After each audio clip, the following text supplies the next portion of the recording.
गोरे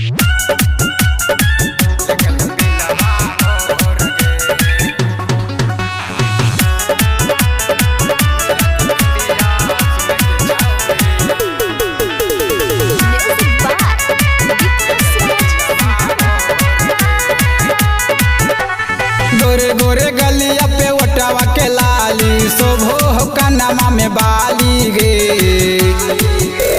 गोरे गोरे गलिया पे ओटवा के लाली शोभो कनमा में बाली गे। निरा के बिंदिया सुन गे छौड़ी ले गेलो निंदिया मोर गे। निरा के बिंदिया सुन गे छौड़ी ले गेलो दिलवा मोर गे।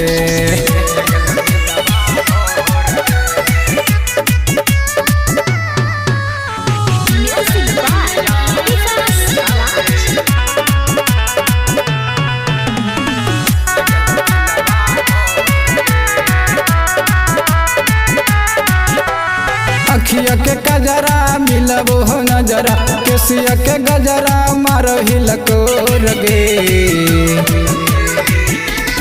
अखिया के गजरा मिलबो हो नजरा केसिया के गजरा मारो हिलकोर गे।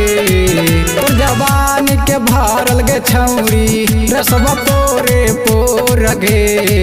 निरा के बिंदिया सुन गे छौड़ी लगल दिलवा मोर गे। निरा के बिंदिया सुन गे छौड़ी लगल दिलवा मोर गे।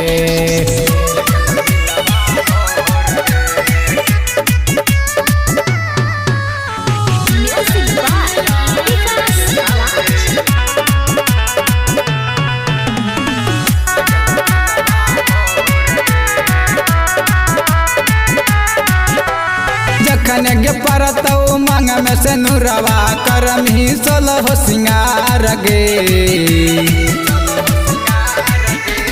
जखन गे परतौ मांग में से नुरवा करम ही सोलह सिंगार गे। देखी दमोदर माझ के छौड़ी बना लही भातार गे।